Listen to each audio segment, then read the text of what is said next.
Have you ever spent hours creating a workflow diagram for a presentation only to feel like something's just not quite right? At first glance, it looks fine, but then there's that nagging sense that it isn't as clear or as polished as you'd hoped. The truth is, most people who get asked to make these visuals don't have much design experience. So while you know something feels off, it's tough to pinpoint exactly what the problems are. In this video, I'll walk you through the 5 most common mistakes I've seen while helping healthcare marketing and sales teams improve their presentations. By recognizing and fixing these issues, you'll create diagrams that not only make your message easier to understand, but also strengthen your sales and marketing efforts. Hope you found this video helpful. If so, please like and subscribe, and let's get started. So I created this slide to demonstrate the common issues I've run into over the years working on PowerPoints for sales, marketing, product development, various departments. And I wanted to include everything in one slide so we can kind of talk about these problems. This slide doesn't encompass everything, but these are the more common issues. And hopefully covering these will help you understand what you need to look for in your own slides to improve those from a design standpoint. Now, to help with that, I'm going to go through 5 areas that I think will help you remember what you need to look at, which include canvas, clear branding, capitalization, composition, and consistency.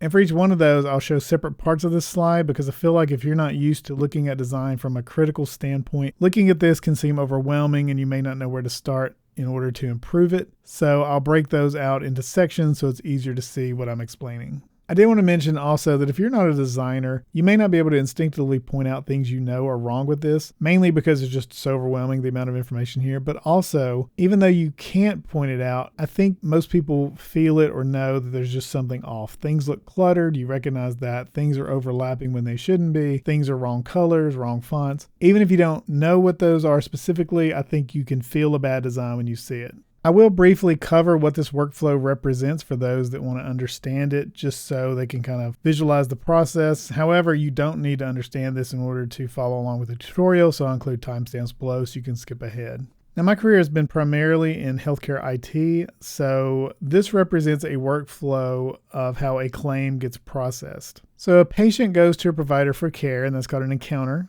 That encounter information is then used by the provider's system to create a claim. Now, the electronic standards that healthcare organizations have to use to exchange information are numbered like this. So an 837 is a claim. All that means is if I'm sending a claim to somebody, it needs to be in an 837 format.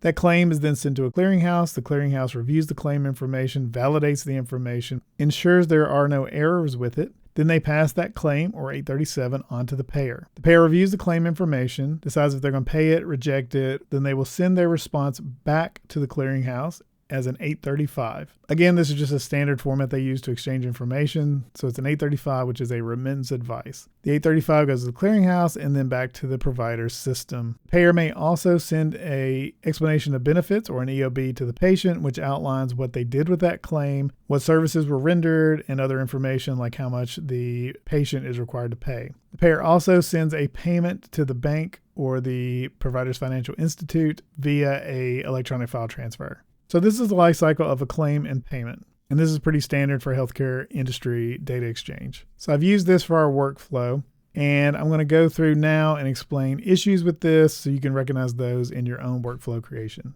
So my first C is canvas, and in this case, the canvas is our template. So when I've stripped away all the other information, this is the PowerPoint template that we're looking at. Now, you may think this looks fine, but there are some issues here that will make working with it difficult. The first thing I want to point out is the background color. Now, it's got like a gray color to it, and the problem with that is it may affect your ability to use certain icons or images on that because a lot of those have white backgrounds, so they're really going to stand out against that. Now, that might not be a problem if you're a designer because you can use Photoshop to remove some of the background issues and take care of it that way, but if you're not, that makes it difficult to work with. So in my opinion, if you have the ability to choose your own templates rather than the company choosing them for you, I would try to have one that's just a white background. I think it'll make any elements you include in it much easier to work with. So the next thing I want to look at are the 2 design elements on this template, which are the logo and the design element on the left.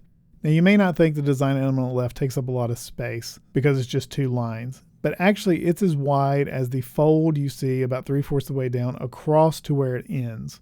Now, this kind of design element doesn't allow you to overlap it with text because it's not really a color block, and it does create a lot of blank space that you can't use.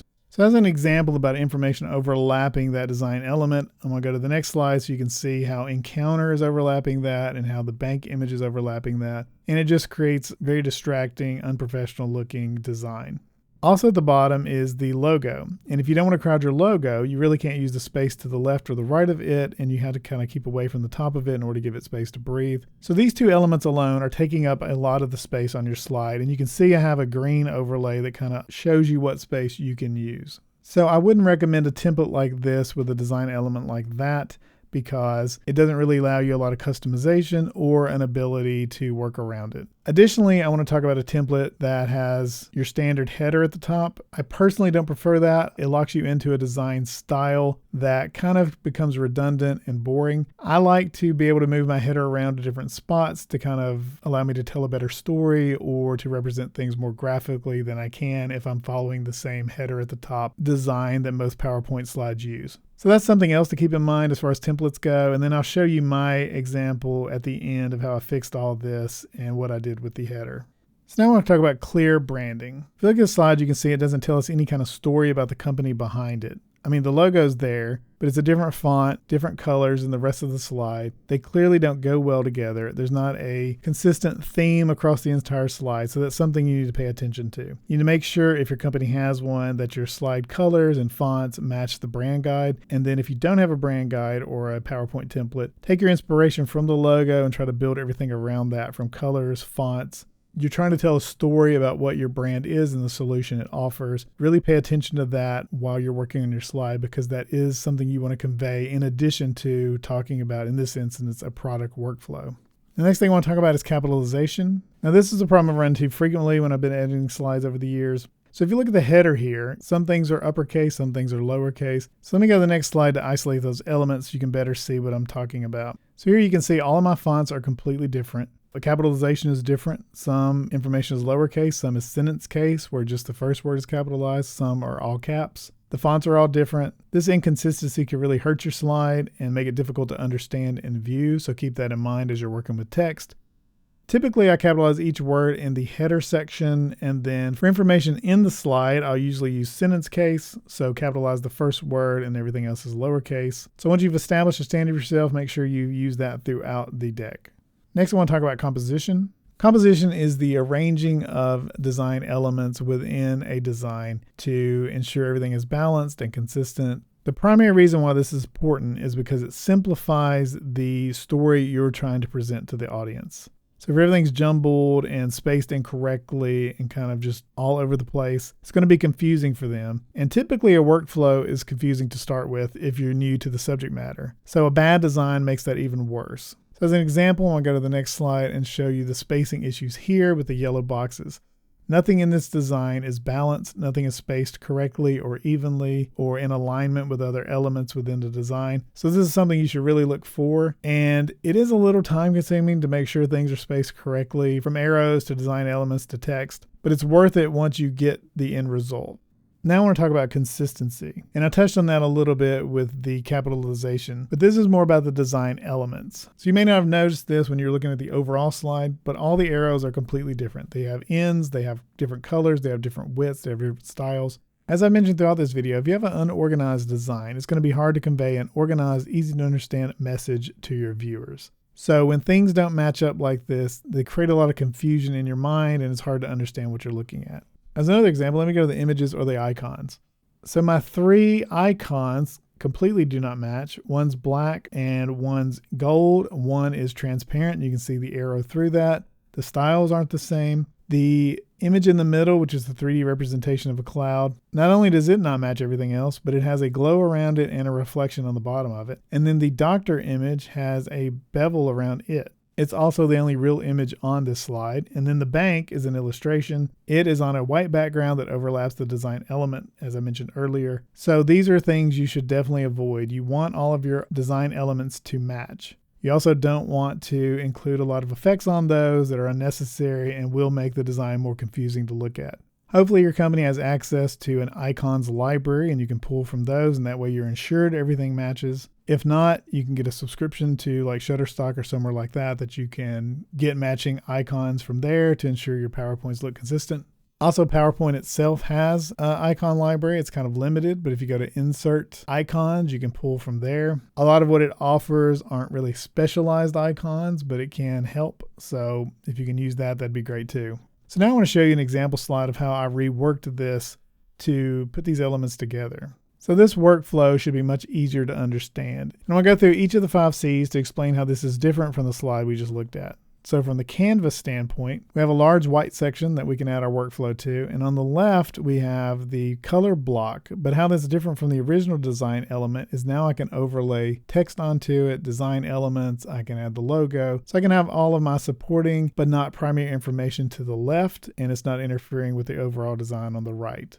So from a clear branding standpoint, I've used the company's primary 2 colors, which are orange and blue, and then I've provided just a slight third color for just an accent color, the yellow in the design element on the left. Now, ideally, what you're looking at here would match across my landing pages, websites, collateral, social media. You want that to be consistent, so if I then direct somebody from my presentation to go check out the solution on my website, it won't be jarring because the design elements and the design look all match each other. So it should be fairly seamless.